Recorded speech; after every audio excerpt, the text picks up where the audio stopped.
Hello दोस्तों, स्वागत है आपका टॉपर टिप्स मैथमेटिक्स एकेडमी पर।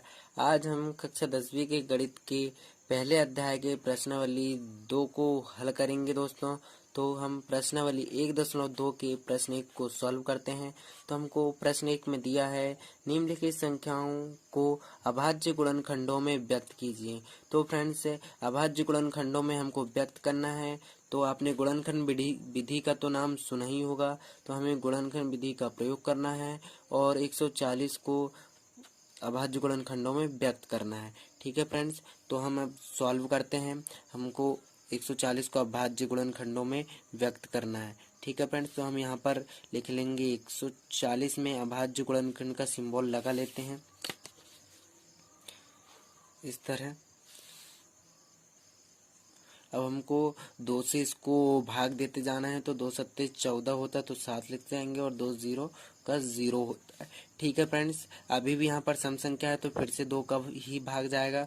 तो 2 तिरिया 6 होता है, बचा यहाँ पर 1, हो गया 10। तो 2 पंचे 10। चूंकि अब यहाँ पर विषम संख्या आ गई है तो अब 2 से भाग नहीं जाएगा, तो हम 3 से भाग देते हैं।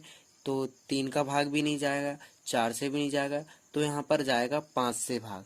ठीक है फ्रेंड, तो 5 सता 35 होता है, तो 5 सता 35 लिख लेते हैं और 7 एकम 7 होता है, तो 7 एकम 7 लिख लेते हैं। ठीक है फ्रेंड्स, हमने इसको अभाज्य गुणनखंडों में व्यक्त कर लिया है।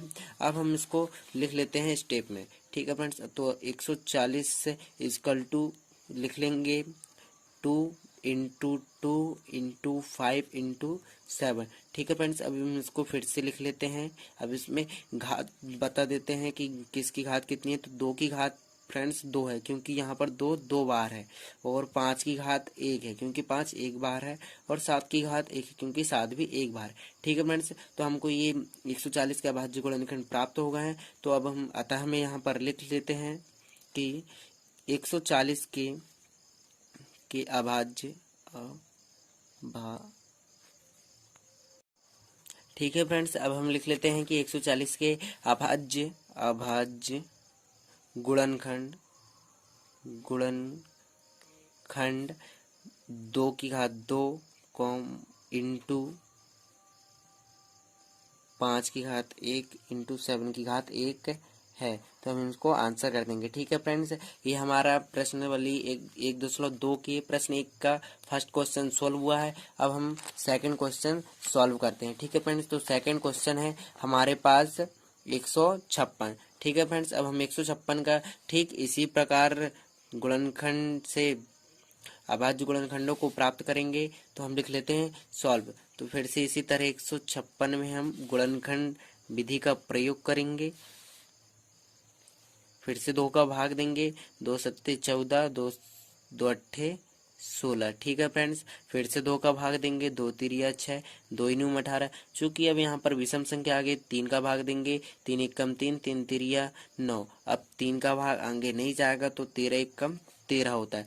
ठीक है फ्रेंड्स, हमने अभाज्य गुणनखंडों को भी निकाल लिया है। अब इसी प्रकार यहाँ पर लिख लेंगे 156 इक्वल टू 2 गुणित 2 गुणित 3 गुणित 13। ठीक है फ्रेंड्स, अब फिर से इसको अगले स्टेप में लिख लेते हैं कि 2 गुणित 2 की घात 2 इंटू 3 की घात 1 और 13 की घात 1। अब हम फिर से इसको अतः करके लिख लेंगे फ्रेंड्स, क्योंकि ये बहुत ही इजी सवाल है और ये अक्सर 2 अंक की क्वेश्चन में पूछा जाता है और कभी कभी ऑब्जेक्टिव में भी आ जाते हैं, क्योंकि ये बहुत ही ईजी भी है और इम्पोर्टेंट है और कहीं भी किसी भी क्वेश्चन में जनरल नॉलेज वगैरह में पूछ लिया जाता है। ठीक है फ्रेंड्स, तो 156 के अभाज्य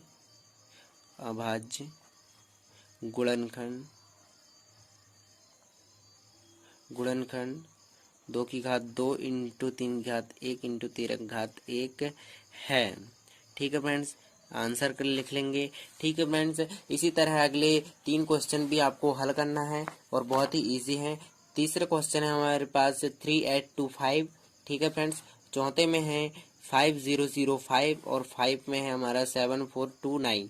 ठीक है फ्रेंड्स, हमको जिस तरह हमने ऊपर ये 2 सवाल सॉल्व किए हैं उसी तरह हमको नीचे के अगले 2 सवाल यूज करने हैं, क्योंकि ये 2 अंक के क्वेश्चन जो हैं वो वही हमारे मार्क्स बढ़ाते हैं एग्जाम पे और वही इम्पोर्टेंट है।